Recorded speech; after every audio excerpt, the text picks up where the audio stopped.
शिक्षापत्री श्लोक नंबर 57। स्तोत्रादेरथ कृष्णस्य पाठकार्य स्वशक्तितः तथा नधीत गीर्वाणैः कार्यं तन्नाम कीर्तनम्। 56 બે પૂરું થઈ ગયું, ભાષ્યનું બે પૂરું થઈ ગયું. અને તે પછી શ્રી કૃષ્ણ ભગવાનના જે સ્તોત્ર અથવા ગ્રંથ તેનો જે પાઠ તે પોતાના સામર્થ્ય પ્રમાણે કરવો, અને જે સંસ્કૃત ન ભણ્યા હોય તેમણે શ્રી કૃષ્ણ ભગવાનનું નામ કીર્તન કરવું.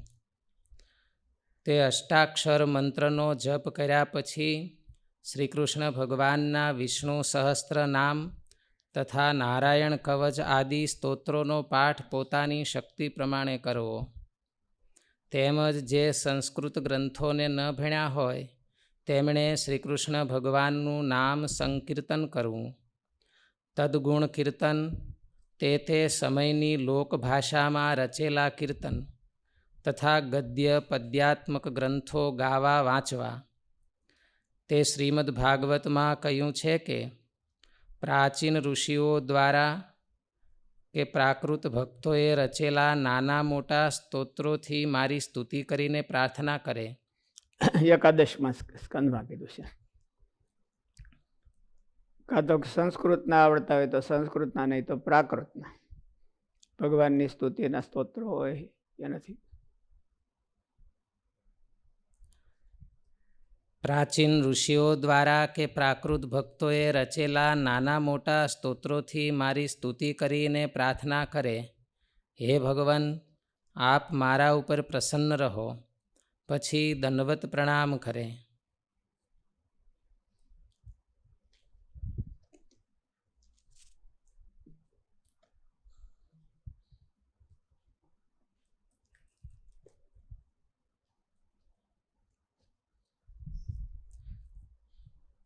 ભાષ્ય. અષ્ટાક્ષર મંત્રનો જપ કર્યા પછી પોતાની શક્તિ પ્રમાણે સ્તોત્ર આદિનો પાઠ કરવો. આ સ્તોત્ર પાઠ કરવાથી વાક ઇન્દ્રિયને ભગવાન સંબંધી કામમાં જોડી કહેવાય. સ્તોત્ર પાઠ વખતે મનની વૃત્તિ ભગવાનમાં રાખવી અને સ્તોત્રના અર્થનું અનુસંધાન પણ રાખવું. જપમાં અને સ્તોત્ર પાઠમાં અર્થનું અનુસંધાન ખાસ રાખવાનું હોય છે. અને જે સંસ્કૃત ન ભણ્યા હોય તેમણે શ્રી કૃષ્ણ નામ સંકીર્તન કરવું. આ છેલ્લા વાક્યથી એમ જણાય છે કે જપમાં તથા સ્તોત્ર પાઠમાં અર્થનું જ્ઞાન અવશ્ય હોવું જોઈએ. તે જ્ઞાન ન હોય તો સંસ્કૃત ન ભણ્યા હોય તેવાને પણ કેવળ સ્તોત્ર બોલવા પૂરતું જ સંભવે છે. વળી સંસ્કૃત ભણ્યા હોય તેમણે પણ ભગવાનનું નામ સંકીર્તન ધૂન તો કરવાનું જ છે. અથવા સંસ્કૃત ન ભણ્યા હોય તથા સ્તોત્રનું અર્થજ્ઞાન જેને ન હોય તેમણે ભગવાનનું નામ સંકીર્તન કરવું એમ તાત્પર્ય છે. સ્તોત્રનું જ્ઞાન ન હોય, સંસ્કૃત ન ભણ્યા હોય તો નામ સંકીર્તન કરવું એને.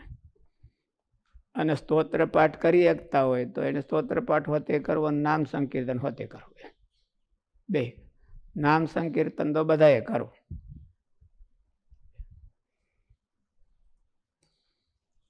અર્થ ન આવડતો હોય અને ખાલી ભગવાનમાં વૃત્તિ રાખે અને એવી રીતે સ્તોત્રનો પાઠ કરે તો એને કંઈક કિંચિત ફળ થાય. મહારાજ એવું કીધું, અર્થે સહિત કરે તો યથાર્થ ફળ થાય. અને મંત્રમાં તો મંત્રનો જપ હોય તો વેદ પાઠ જેવું છે. વેદ પાઠમાં કાંઈ અર્થનું અનુસંધાન હોવું જ જોઈએ એવું જરૂર નહીં. વેદ પાઠ તો સાંભળવાથી નહીં પવિત્ર થાય. એવી રીતે મંત્ર જપ એવું છે. સ્તોત્રમાં અર્થાનુસંધાન હોવું જોઈએ. મંત્રમાં પણ અર્થાનુસંધાન હોય એના કરતાં હોય તો વધારે સારું, પણ એના કરતાં મંત્ર કોનો છે? નામીય સહિત નામ, એટલે મૂર્તિનું અનુસંધાન હોય એ વધારે છે. અને સ્તોત્રના તો અર્થમાં જ મૂર્તિનું અનુસંધાન હોય છે, એટલે અર્થનું અનુસંધાન કરે એટલે ઓટોમેટિક મૂર્તિનું અનુસંધાન આવી જાય. આપણે આ માનો કે કીર્તનો ઓલું દંડવતના શ્લોકો બોલતા હોય તો એમાં અર્થનું અનુસંધાન કરે એટલે ભગવાનની મૂર્તિનું અનુસંધાન ઓટોમેટિક આવે છે. ભગવાનના અવતાર છે એટલે મહારાજે તો એવું કીધું કે ભગવાનને ભગવાનના અવતારોએ જે લીલા કરી હોય એ સંભાળવી. વળી સંસ્કૃત ભણ્યા હોય તેમણે પણ ભગવાનનું નામ સંકીર્તન ધૂન તો કરવાનું જ છે. અથવા સંસ્કૃત ન ભણ્યા હોય તથા સ્તોત્રનું અર્થજ્ઞાન જેને ન હોય તેમણે ભગવાનનું નામ સંકીર્તન કરવું એમ તાત્પર્ય છે.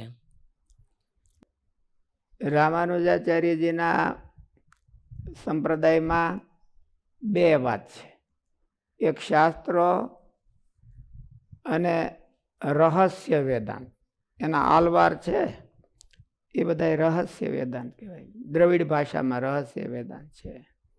એટલે એમાં એ જે પોતાને સાંપ્રદાયિક જે આવતી હોય ઉપાસના એ એમાં આપણે એ દ્રષ્ટિએ જોઈએ તો સ્તોત્રો અને પ્રતિષ્ઠા અને રીતભાતમાં ભલે શ્રી કૃષ્ણ ભગવાનના અવતારનું પ્રતિપાદન મહારાજે કર્યું, પણ નંદ સંતોએ ધ્યાન ભજન સ્વામિનારાયણ ભગવાનનું જ કર્યું છે. ગ્રંથો વાંચે કે ગમે તે વાંચે તોય એની કોઈની નિષ્ઠા મહારાજમાંથી ફરીને બીજા અવતારોમાં ગઈ નથી.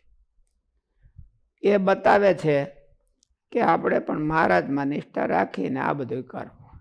મહારાજને આજ્ઞા જાણીને થતું હોય તો આજ્ઞા જાણીને કરવું, મહારાજના અવતાર જાણીને થતું હોય તો મહારાજના અવતાર જાણીને કરવું. એટલે એને બધા એની રિસ્પેક્ટ રહે. અને આમ બધો આખો હોલ વિચાર કરીએ ટોટલી તો એનો અર્થ એવો છે કે શ્રીજી મહારાજ અહીંયા આવ્યા એ અનેક જીવના કલ્યાણને માટે આવ્યા. અનેક જીવને પોતાની ઓળખાણ કરાવવી અને એનું કલ્યાણ કરવું. આવો મહારાજનો મૂળ હેતુ કહેવાય નંદ સંતોને બધાને આવવાનું. તો મહારાજ અહીંયા આવ્યા હતા તો કઈ બધા અક્ષરધામમાંથી લઈને આવ્યા હતા ને એને થોડી ઓળખાણ કરાવવાની હતી, નવા જીવને ઓળખાણ કરાવવાની હતી. તો નવા જીવને ઓળખાણ થાય કેવી રીતે? નકરું મહારાજનું નામ જ ઘૂંટી રાખે અને બધી પ્રથા એવી ચલાવે કે બસ સ્વામિનારાયણ સચ છે ને બીજું બધું ધજ છે, એવું જ ગોખી રાખે તો બીજો કોણ પાસે આવે? અને બીજાને સ્વામિનારાયણ ભગવાનનો ગુણ કેવી રીતે આવે? એટલે મહારાજે આવી રીતે ચલાવી કે બીજા બધા અવતારોનું પ્રતિપાદન કર્યું. એમાં એને એમ થાય કે ના ના આ તો આપણું જ છે. શ્રી કૃષ્ણ ભગવાનના ઉપાસક હોય અને આખા દીની પ્રોસિજર જોવે, મહારાજની બધી કાર્ય જોવે તો બધી પ્રતિષ્ઠા પણ. એટલે આપણે જો મહારાજની અનન્ય નિષ્ઠા હોય તો આપણને બીક ન લાગવી જોઈએ કે મારું આમાં શું કરવું ને હું કેમ કરવું. એમ આપણું મન છે એ ગોતી લે, રસ્તો ગોતી લે, પણ આપણને મહારાજમાં પાકું થવું જોઈએ. આપણા જીવમાં મહારાજનું પાકું થવું જોઈએ. સાચા સદગુરુ હોય તો એને પણ પોતાના શિષ્યોની એવી બીક ન લાગે કે બધે બધે બહુ ઓલું કરી તો બીજે વ્યા જાય તો એવું બીક ન લાગે.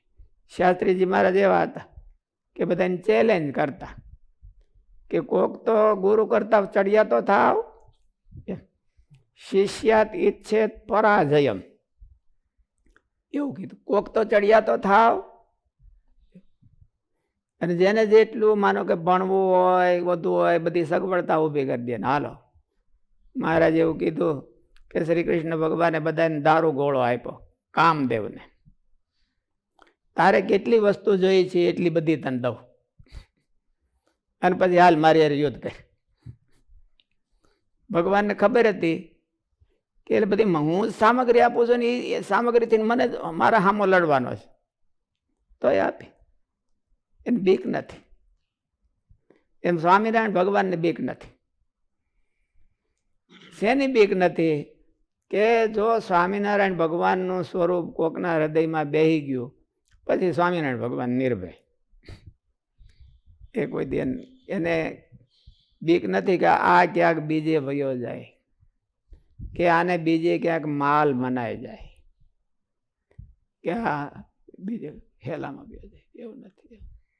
એટલે મહારાજે રીતભાત તો કરી છે, પણ રહસ્ય ઉપાસના મહારાજે નંદ સંતોએ રહસ્ય ઉપાસના એ છે મહારાજની પ્રવર્તાવી છે. ક્રિયાકલાપમાં બધા અવતારોના સ્વરૂપ પધરાવ્યા. બધાને એનો અર્થ એવો છે કે બધાને રિસ્પેક્ટ આપે છે. મહારાજ ખુદ બધાને રિસ્પેક્ટ આપે છે. જેની અને આપણને લોક એન્ડ કી કરી દીધા, તમે બીજાની નિંદા ન કરતા. તો દરરોજ આરતી કરતો અને પછી એની નિંદા કરવી, દરરોજ એની આરતી કરતા હોય અને પછી એની નિંદા કરવી, એ પોહાય કેમ? એટલે તોય કોકને પોહાતું હોય, પણ તોય પણ એવું પોહાવું ન જોઈએ. નિંદાથી મહારાજે પોતાના આશ્રિતોની હોતી રક્ષા કરી. અવતારોની નિંદા કરે તો મહારાજનું કહેવાનું એમ છે કે ભગવાનની જ નિંદા થઈ. એટલે મહારાજે અદ્ભુત બંધારણ કર્યું છે. એવું બંધારણ ક્યાંય આપણે હરખાવો ને બધાને. રામચંદ્રજી ભગવાનના ચુસ્ત ફોલોવર હોય તો એ બીજા અવતારની મૂર્તિ, નકર શ્રી કૃષ્ણ ભગવાન તો ભાગવત આદિકમાં બધા કરતા મોટા અવતાર કીધા છે. શાસ્ત્રોની દ્રષ્ટિએ મોટા અવતાર કીધા. ઇવન ભગવાન રામ કરતા પણ ભગવાને વધારે સામર્થ્ય જણાવી શ્રી કૃષ્ણ ભગવાને. તો એ ફોલોવર હોય એ રામચંદ્રજી ભગવાનના ચોરામાં શ્રી કૃષ્ણ ભગવાનની મૂર્તિ બહુ જૂના જમાનામાં નહોતું. અટાણે માણસો બધા ઓલું થઈ ગયું છે, કદાચ ને કોઈ પધરાવતા હોય, પણ લગભગ ઓછી હોય. રામચંદ્રજી ભગવાનનું ચલણ હોય. શ્રી કૃષ્ણ ભગવાન વાળા તો રામચંદ્રજી ભગવાનને પધરાવે જ નહીં. એનો પધરાવે. સ્વામિનારાયણ પધરાવે શ્રી કૃષ્ણ ભગવાનની મૂર્તિ. એવું નહીં, શ્રી કૃષ્ણ ભગવાનની જ પધરાવે. એટલે એ સ્વામિનારાયણની ખામી કેવી કે સ્વામિનારાયણની ઓલું કેવું વિશિષ્ટતા? એ સ્વામિનારાયણ ભગવાનની લોકો તરતા છે. લોકો તરતા નહીં, અવતાર તરતા છે. અવતારોથી નહીં, પણ મહારાજ કંઈક વિશેષ છે અને એ મહારાજનું કામ. એટલે તો મહારાજ સર્વોપરી છે. કહીએ છીએ એટલે મહારાજ સર્વોપરી થઈ ગયા એવું નથી. મહારાજે પોતાના કામ જ એવા કરીને ગયા છે. આપણે તો ખાલી અનુવાદ કરવાનો છે કે આનું આમ. કામ પોતે એવા કરીને ગયા છે. અથવા સંસ્કૃત ન ભણ્યા હોય તથા સ્તોત્રનું અર્થજ્ઞાન જેને ન હોય તેમણે ભગવાનનું નામ સંકીર્તન કરવું એમ તાત્પર્ય છે. જો કે ભણ્યા હોય અને ન ભણ્યા હોય એને બધા નામ સંકીર્તન તો કરો. ભણ્યા હોય તો એને એક્સ્ટ્રા સ્તોત્ર પાઠો તે કરો.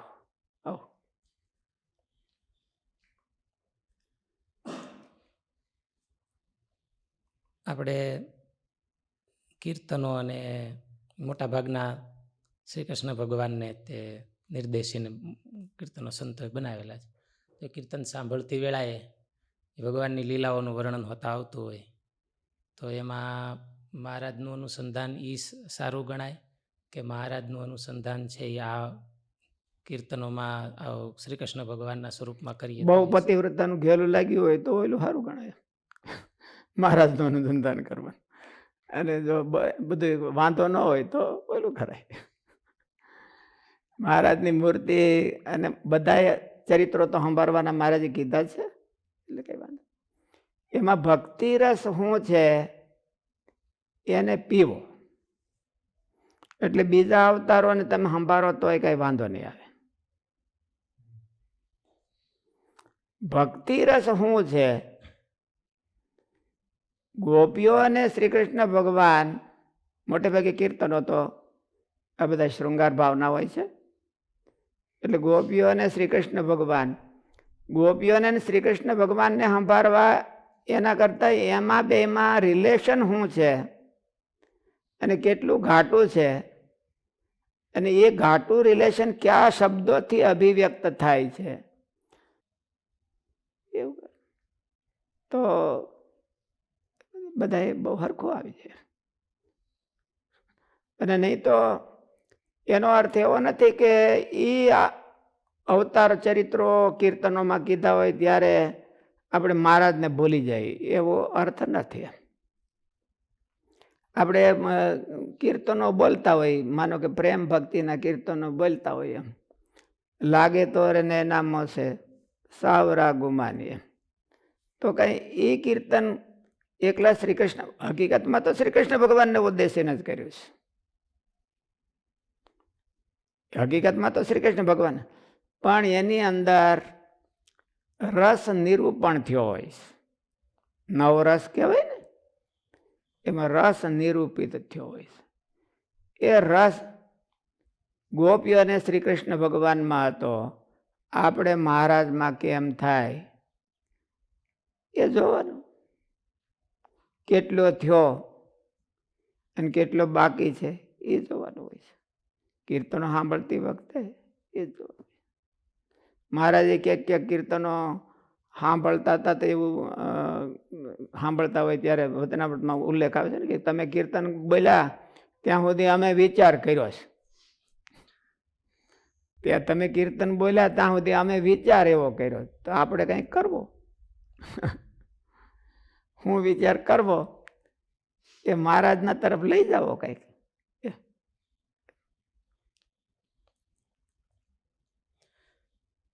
જો કે વર્ણાશ્રમના સદાચાર રૂપ ધર્મો પણ ભગવાનની આરાધનાના રૂપમાં પાળ્યા હોય તો તે ધર્મોથી ભગવાન સંબંધી કર્મમાં તત્પરતા થાય છે જ. વર્ણાશ્રમ સંબંધી ધર્મો છે એને પાળવામાં એંગલ જુદા જુદા હોય છે. એ પાળવામાં એંગલ એવું હોય કે આ ધર્મ પાળવાથી આવું ફળ થાય, તો એ ધર્મનું એક પણ એંગલ છે. અને આ મહારાજે કીધું છે અને હું પાળું છું, મારે તો મહારાજની પ્રસન્નતા જોઈ, એવું પણ એંગલ હોય છે.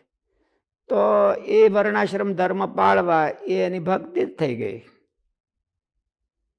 અને નહીં તો પુણ્ય પાપ થયું કહેવાય. ધર્મ પાળે તો પુણ્ય થયું કહેવાય. બે એકનું એક જ છે. યજ્ઞ એકનો એક હોય. જૂના જમાનામાં પુત્રેષ્ટિ યજ્ઞ, વૃષ્ટિ માટે યજ્ઞ, સ્વર્ગ માટે યજ્ઞ, આ બધા યજ્ઞ હોય. યજ્ઞની પ્રોસિજર જુદી હોતી નથી. એ તો જ્યાંથી શરૂ થયો ત્યાંથી પૂરો થાય, બીડું હોય ત્યાં સુધી એક હરખો જ યજ્ઞ હોય છે. એમાં સંકલ્પ એટલે અનુસંધાનનો ભેદ હોય છે. આ યજ્ઞ કરવાથી દશરથ મહારાજને દીકરા થાય, આ યજ્ઞ કરવાથી દિલીપ રાજા યજ્ઞ કર્યો તો હું ઇન્દ્ર થાવ. યજ્ઞ તો એનો જ હતો, એના બાપ દાદાએ કર્યો તો, દશરથ મહારાજાના બાપ દાદાએ, તો એને ઇન્દ્ર થવા હાટું યજ્ઞ કર્યા હતા. આને પુત્ર થવા માટે યજ્ઞ કર્યા હતા. બીજા કોઈને કાંઈ જોતું હોય તો એ યજ્ઞ કરે. અત્યારે નોકરી માટે હોતે યજ્ઞ કરી શકાય, મને નોકરી મળે. તો યથાર્થ બરાબર થયો હોય તો વૈદિક મંત્રોની અને વૈદિક ક્રિયાની એટલો બધો પાવરફુલ હોય છે કે એ થાય. જો પ્રતિબંધ, પ્રબળ પ્રતિબંધ ન હોય તો તરત જ થાય, અને પ્રબળ પ્રતિબંધ હોય તો એ પ્રતિબંધ વયા ગયા પછી થાય, પણ નિષ્ફળ જાય નહીં ક્યારેય. એટલે પ્રધાનતા એમાં સંકલ્પની છે. આપણે સ્તોત્રપાઠ બોલીએ છીએ અને શ્રી કૃષ્ણ ભગવાનના જ ભલે હોય, પણ પ્રધાનતા અનુસંધાનની છે. આજ્ઞા કોણે કરી છે? આજ્ઞા મહારાજની કરી છે, તો મહારાજ સાંભળે. તો જે રીતે અનુસંધાન પોતાને મહારાજમાં મન ઠેરાતું હોય એવું અનુસંધાન કરવાનું, તો કઈ વાંધો નહીં. અને ઇન કેસ કાંઈ નો અનુસંધાન કરી શકતા હોય અને શ્રી કૃષ્ણ ભગવાનને સંભાળે તો ખોટ તો નથી કઈ.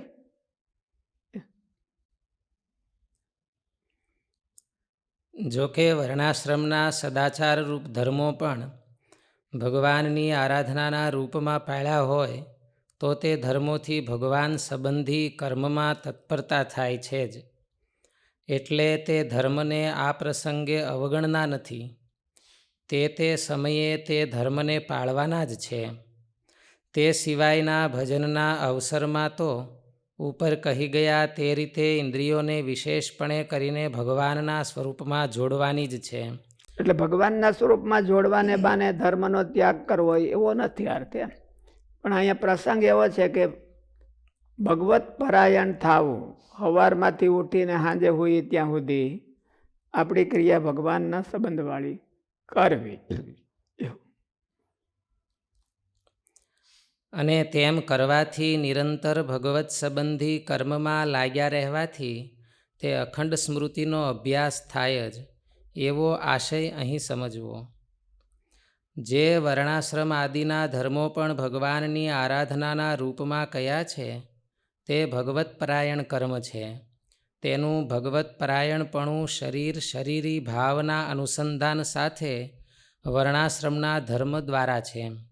અને અહીં પૂજા, જપ, સ્તોત્રપાઠ વગેરે જે કહ્યું તે તો સાક્ષાત ભગવત પરાયણતા છે. એટલે આપણે આગળ વાત કરી હતી ને કે ભાઈ કેટલાક ભગવાન સંબંધી કર્મ હોય છે અને કેટલાક ભગવાનને માટે કર્મ હોય છે. અને એટલે એવી રીતે અને કેટલાક ભગવાનની આજ્ઞાથી કર્મ હોય છે. ભગવાનની આજ્ઞાથી કર્મ કરે એટલે એ ભગવાનને માટે છે એવું ન કહેવાય. ભગવાનની આજ્ઞા એટલે થોડો ડિફરન્સ છે. ભગવાનને માટે કરે એટલે તો ભગવાનના બેનિફિટ માટે કરે.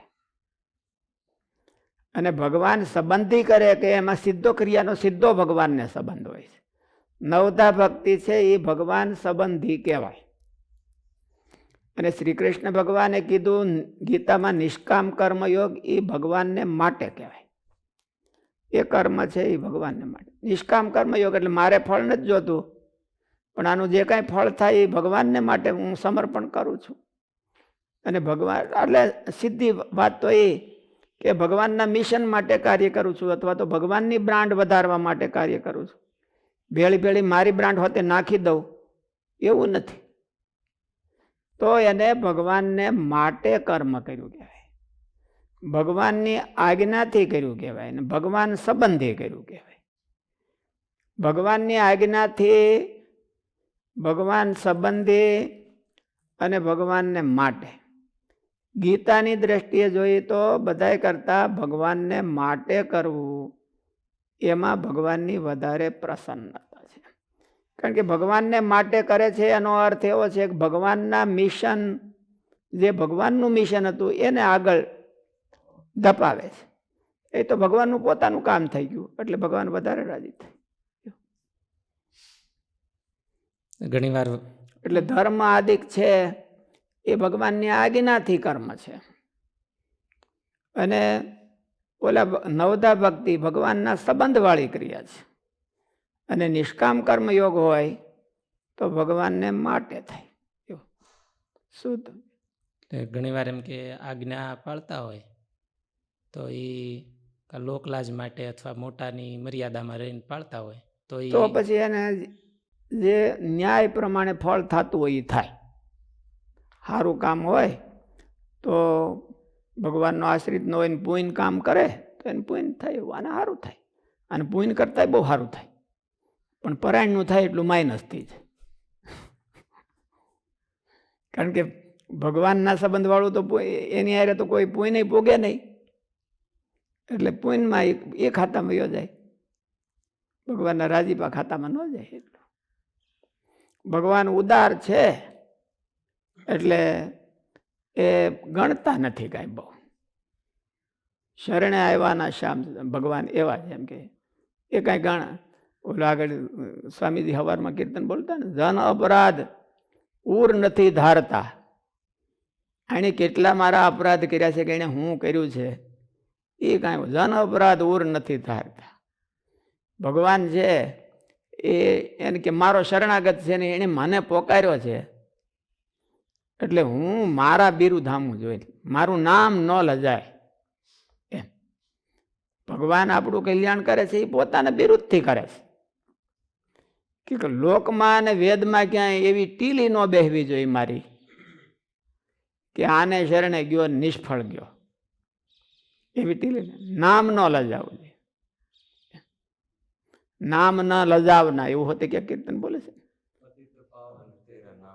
પતિત પાવન તેરો નામ ન લજાવના. એટલે પેલે એમાં એ કીર્તનમાં જ આવે છે ને કે બાएं ग्रहे की लाज है तुमको तो तुम संग मेरी जीत.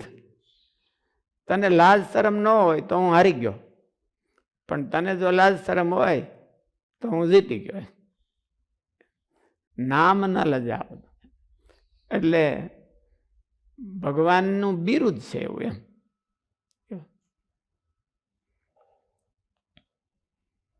જે વર્ણાશ્રમ આદિના ધર્મો પણ ભગવાનની આરાધનાના રૂપમાં કયા છે તે ભગવત પરાયણ કર્મ છે. તેનું ભગવત પરાયણપણું શરીરી ભાવના અનુસંધાન સાથે વર્ણાશ્રમના ધર્મ દ્વારા છે. અને અહીં પૂજા, જપ, સ્તોત્રપાઠ વગેરે જે કહ્યું તે તો સાક્ષાત ભગવત પરાયણતા છે. તે વિશેષતામાં અધિક આદર રાખીને તેને શબ્દો દ્વારા કહ્યા છે.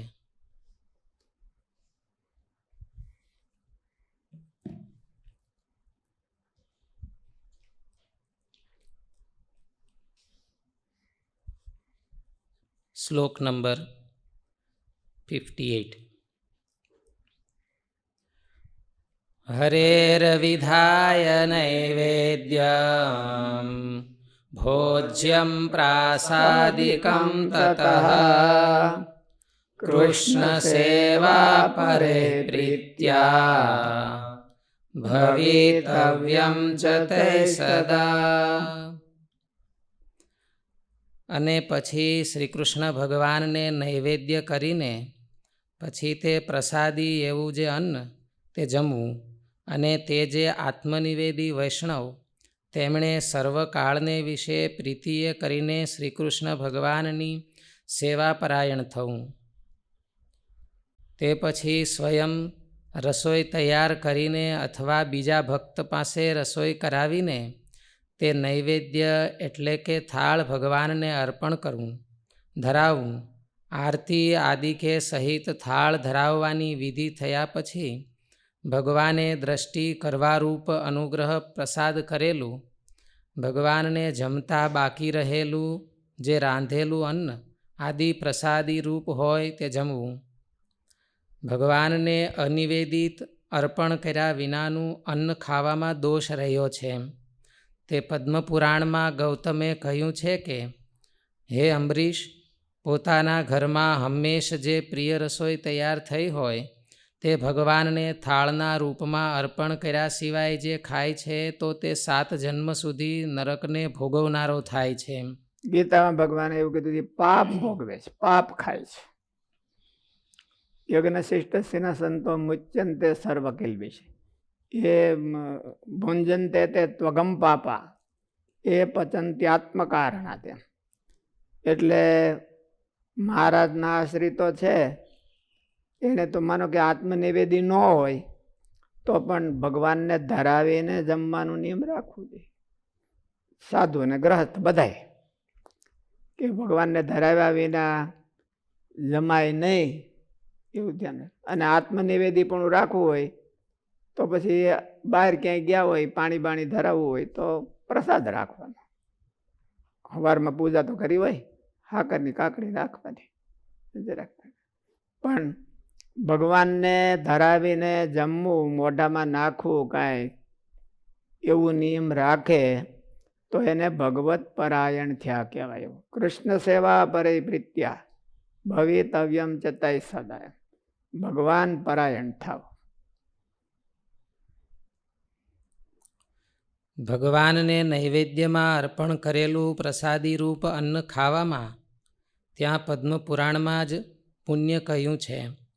ભગવાનને નૈવેદ્ય અર્પણ કરતાં બચેલું તુલસીપત્ર યુક્ત અને ખાસ કરીને ચરણામૃત જળ જેમાં છાંટ્યું હોય તેવા પ્રસાદી રૂપ અન્નને જે હંમેશ ભગવાનની આગળ જમે છે તે 10,000 કરોડ યજ્ઞના ફળને પામે છે.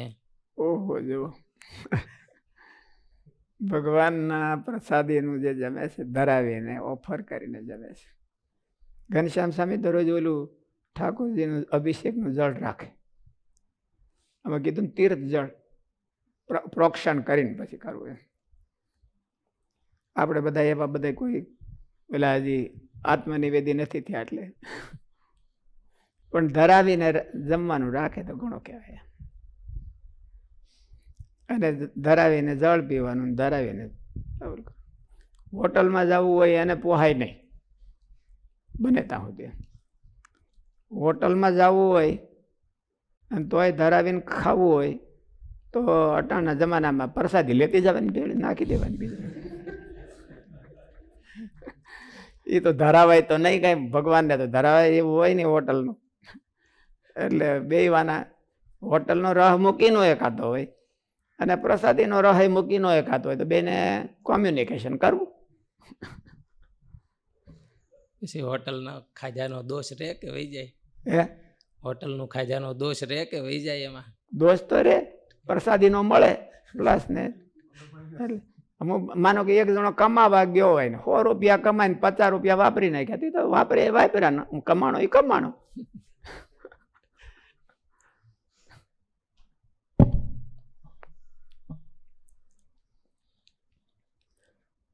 વળી તે આત્મનિવેદી વૈષ્ણવ ભક્તોએ રાત દિવસ કાયમ અનન્ય પ્રેમભાવથી શ્રીકૃષ્ણ ભગવાનની સેવાપરાયણ થવું, ભગવાનને માટે જ બધી ક્રિયાઓ કરવી, તેમાં ક્લેશ ન કરવો તેમજ દંભ પણ ન કરવો.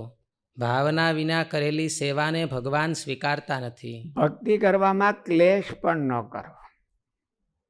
ક્લેશ શું કે આવું જ જોઈએ મારે, અને ધાંધણિયા ધૂણાવે કે ઠાકોરજીને તો આવું જ જોઈ, આમ જ, તો એને ક્લેશ કર્યો કહેવાય. ક્લેશ ન કરવો અને બેવાના કીધા ને, દંભ પણ ન કરવો અને દંભ ન કરવો. એમ અમારે ઠાકોરજીને આમ છે તેમ છે. મહારાજે બહુ સિમ્પલ કીધું કે ઘરમાં જે વાપરતા હોય એ કોઈ પણ ખાધા પહેલા ભગવાનને ઓફર કરી દે. જાહેરનો રોટલો વાપરતા હોય તો જાહેરનો રોટલો ભગવાનને દેવો, અને પીઝા વાપરતા હોય તો પીઝા દેવો, એમાં કંઈ વાંધો નહીં. ઘરનું જે રનિંગ હોય એ ભગવાનને ઓફર કરવાની. એમાં ધાંધણિયા ન ધોણાવા બધાને બહુ. નકર પૂજારી હોય એ આખા બધાને ધાંધણિયા ધોણાવતા હોય કે ભાઈ આમ જ જોઈ. અમારા ઘનશ્યામ મહારાજ છે એને પેંડા જ જોઈ. હવે પેંડા તો હોય તો તાત્કાલિક તો ઓલા સુવાસીની ભાભીએ નહોતું દઈએ કે પેંડા તો, એટલે પછી ધાંધણિયા ધોણાવ્યા હતા ભગવાન. એમ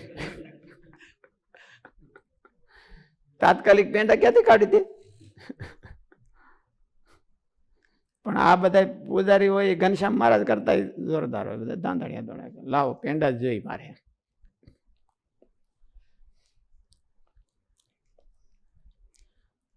એટલે બહુ ક્લેશ ન કરવો અને દંભ ન કરવો અને મૂકી ન દેવું.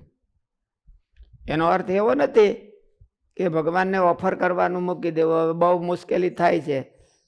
ધરાવવા હાટું જેટલી પરિશ્રમ પડે એટલો ક્લેશ કરવો. કમસે કમ ભગવાનને ઓફર થાય એટલી મહેનત લેવી, એ ક્લેશ નથી. ઓવર કરે એ ક્લેશ કહેવાય.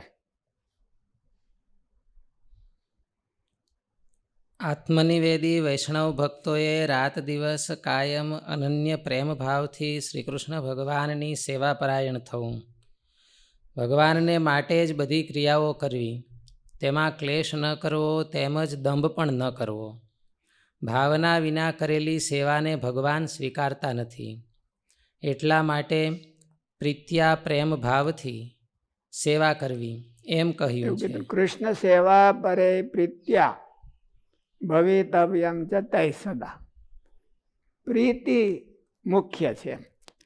પદાર્થ આપણા ઘરની સગવડતા હોય એવા રાખવા.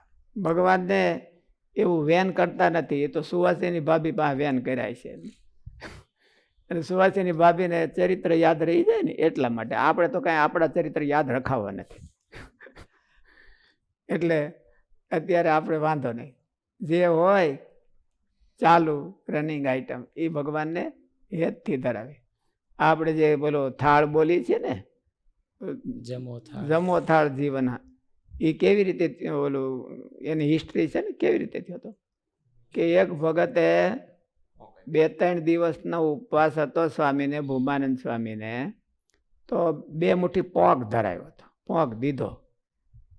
એટલે એ પોંકને મહારાજે, સ્વામીએ જંગલ હતું તો ક્યાંક પાંદડા હરખા ગોતીને પોંક મહારાજની મૂર્તિ આગળ મૂક્યો અને પછી આ રચી નાખ્યો. પછી મહારાજ પાસે ગયા ભૂમાનંદ સ્વામી કે સ્વામી મહારાજ જમતા છે બરાબર, સ્વામી ઓલો થાળ તમે બોલો, ઓલો થાળ તમે બોલ્યા હતા ને એ બોલો. મહારાજ 2-3 વાર થાળ બોલાયો. મહારાજને બહુ ગમ્યો. કે મહારાજને હું શબ્દોની ઓલું કમ્પોઝ ગમ્યું હતું, કમ્પોઝ નહોતું ગમ્યું એને. મહારાજની એની જે ભાવના હતી એમાં થાળ બનાવ્યો હતો લ્યો, અને મહારાજને ધરાયો. તો મહારાજ જમવા ગયા છે ત્યાં.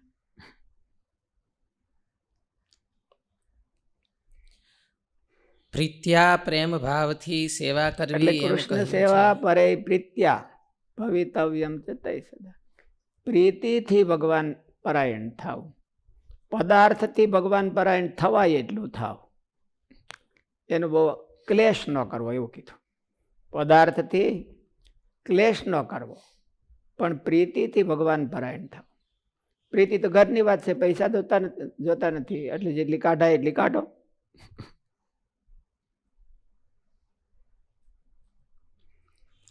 પ્રીત્યા એટલે પ્રેમ ભાવથી સેવા કરવી એમ કહ્યું છે. તે સ્વયં ભગવાને કહ્યું છે કે મારો ભક્ત મને શ્રદ્ધાથી જળ માત્ર અર્પણ કરે છે તો હું તેને ઘણા પ્રેમથી ગ્રહણ કરું છું. જો કોઈ અભક્ત મને પુષ્કળ સામગ્રી અર્પણ કરે તો હું તેનાથી પ્રસન્ન થતો નથી. શ્રદ્ધાથી દુર્યોધનના મેવા ત્યાગી અને જાય. શાક વિદુર ઘર પાય. ભાજી વિદુરને ઘેરે ભગવાન જમવા ગયા. પેલા 56 ભોગ જમવા ન ગયા. રામચંદ્રજી ભગવાન કહેતા હતા ને, રામચંદ્રજી ભગવાન બધે સબરીમાના બોર વખાણે. કોઈક પૂછે કે તમે 14 વર્ષ વનમાં રહ્યા તો કાંઈ એક્સ્ટ્રા ઓર્ડિનરી એક્સપિરિયન્સ?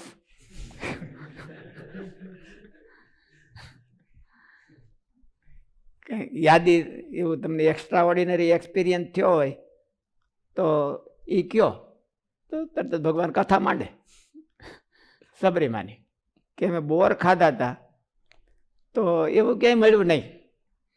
સાસરાને ઘેરે કંસાર ખાધો હતો, એ તો બહુ મીઠો હોય લગનમાં. એમ જનક રાજાને ઘેરે, પાછું જનક રાજા તો રાજા હતા, દોમ સમૃદ્ધિ હતી, તે એને ઘેરે કંસાર ખાધો હતો. કૌશલ્યામાં એ બહુ પ્રેમથી જમાડ્યા હતા, બીજી બધી જગ્યાએ જમાડ્યા, પણ સબરીમાના બોર તો બહુ હતા. એટલે 14 વર્ષની યાદી. આ ભગવાન એને વખાણ પ્રેમથી, એનો પ્રેમ વખાણ. મારો ભક્ત મને શ્રદ્ધાથી જળ માત્ર અર્પણ કરે છે તો હું તેને ઘણા પ્રેમથી ગ્રહણ કરું છું. આપણે ઓલું ક્યાંક પ્રસંગ છે ને, મૂળજી ભગત ઠાકોરજીને જળ ધરાવી ગયા, મહારાજ પી ગયા. પાવાની કેપેસિટી ભગતની હોવી જોઈએ, એવો પ્રેમ હોવો જોઈએ. એટલે ભવિતવ્યમ કૃષ્ણ સેવા પરે પ્રીત્યા ભવિતવ્યમ તૈ સદા.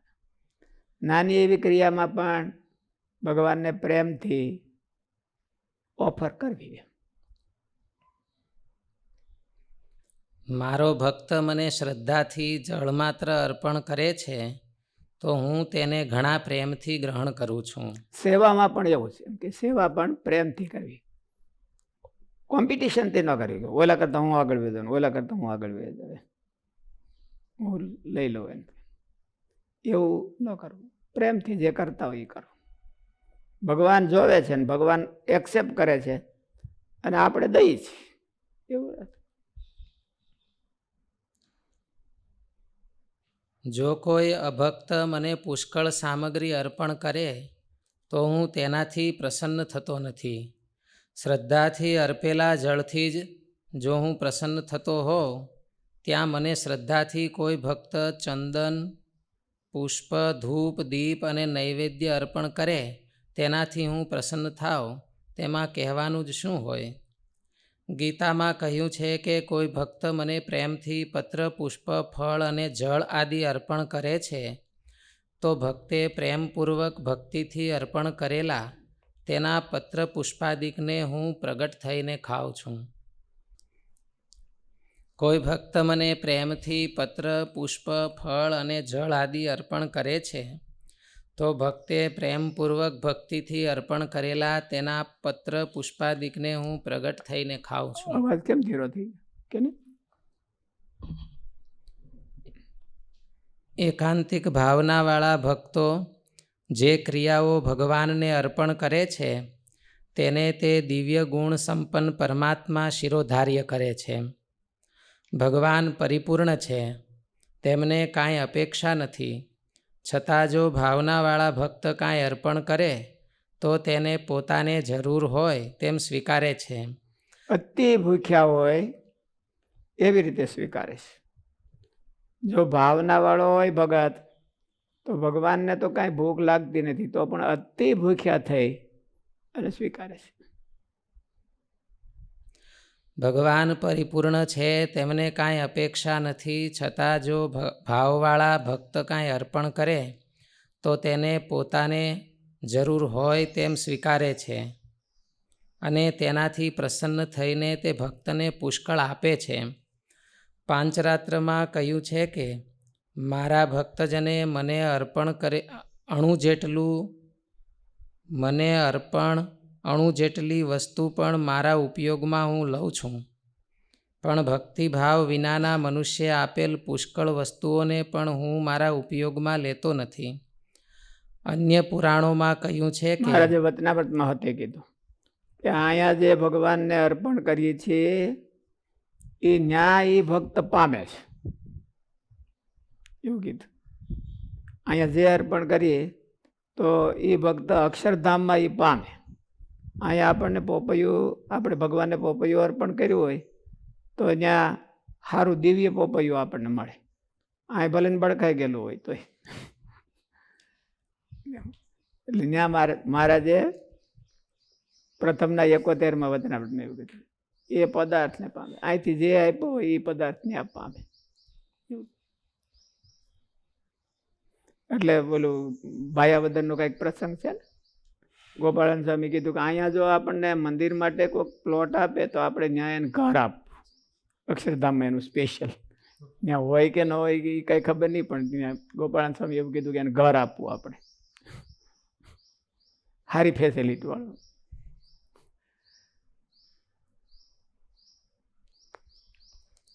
ભક્તિભાવ વિનાના મનુષ્યે આપેલ પુષ્કળ વસ્તુઓને પણ હું મારા ઉપયોગમાં લેતો નથી.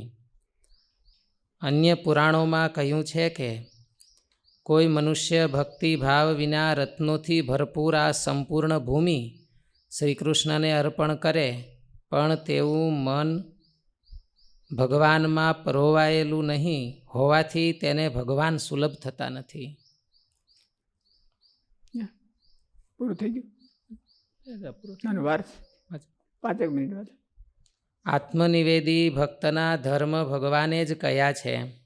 જે મારી ભક્તિ કરવા ચાહતા હોય તેમણે મારી અમૃતમયી કથામાં શ્રદ્ધા રાખવી, નિરંતર ગુણ, લીલા અને નામોનું સંકીર્તન કરવું, મારી પૂજામાં અત્યંત નિષ્ઠા રાખવી અને સ્તોત્રથી મારી સ્તુતિ કરવી, મારી સેવા પૂજામાં પ્રેમ રાખવો, સન્મુખ સાષ્ટાંગ પ્રણામ કરવા, મારા ભક્તોની પૂજા મારા કરતાં પણ વિશેષ કરવી, સમસ્ત પ્રાણીઓમાં મને જ દેખવો, પ્રત્યેક અંગની પ્રવૃત્તિ મારે માટે જ કરવી, વાણીથી મારા જ ગુણ ગાવા, પોતાનું મન મને અર્પણ કરી દેવું અને સર્વ કામનાઓને છોડી દેવી, મારે માટે ધન ભોગ અને પ્રાપ્ત સુખનો પણ ત્યાગ કરવો અને બીજું જે કાંઈ યજ્ઞ દાન હવન જપ વ્રત અને તપ કરવામાં આવે તે બધું મારે માટે જ કરે.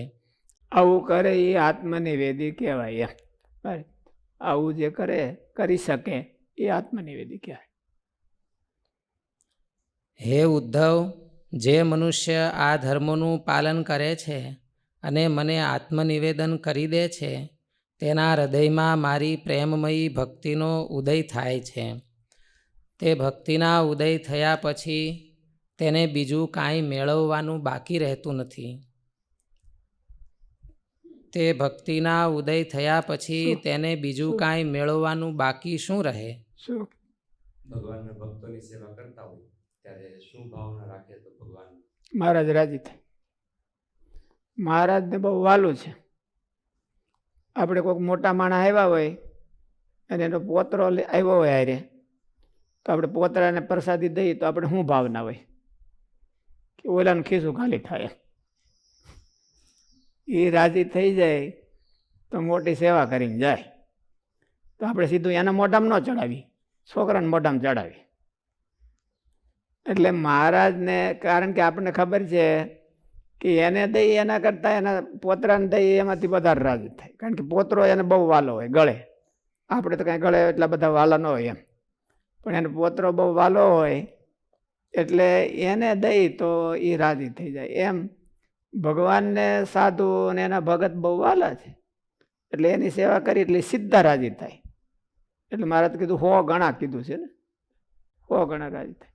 આમાં એવું કીધું ને, આમાં હોતે એવું આવ્યું કે મારા કરતાં પણ મારા ભક્તોની પૂજા કરે તો એ વધારે હું રાજી થાઉં.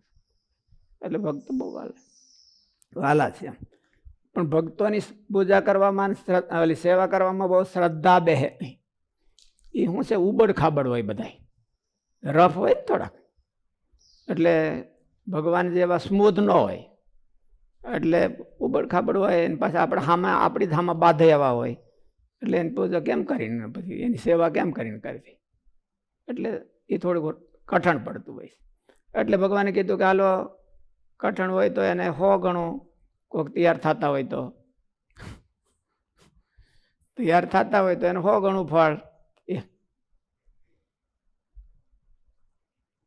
એટલે તો 100 માંથી એક તૈયાર થાય નહીં તોય ઓલું કરી લેવું. એ હાટ કેમ કહેતા છો તો આખો દી કરશું, પણ આને 1 કલાકે અમે આને નહીં કરી કઈ. શું ભગવાનના ભક્તોની સેવા કરવામાં કઈ વિવેક હોવો જોઈએ કે ઉબડ ખાબડ હોય કે સ્મૂથ હોય?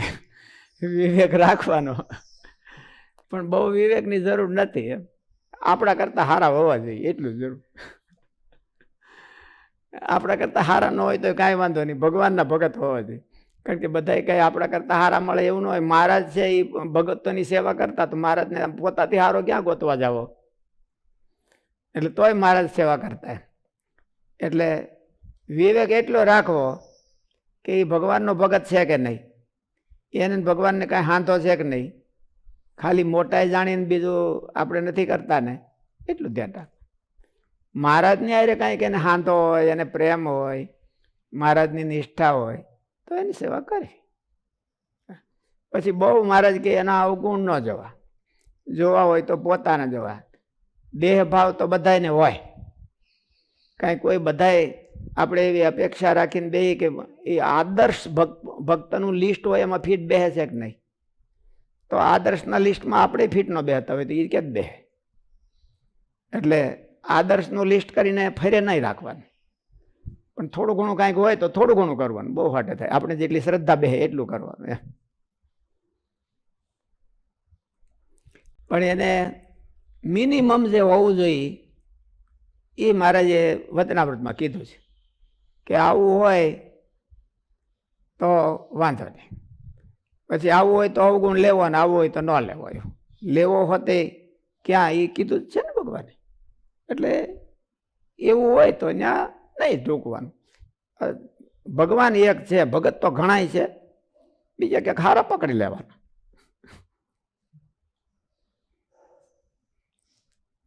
હે કોંતે, તું જે કાંઈ કર્મ કરે છે, ખા છો, હવન કરી રહ્યો છો, જે દાન આપે છે, તપ કરે છે, તે બધું મને અર્પણ કરી દે.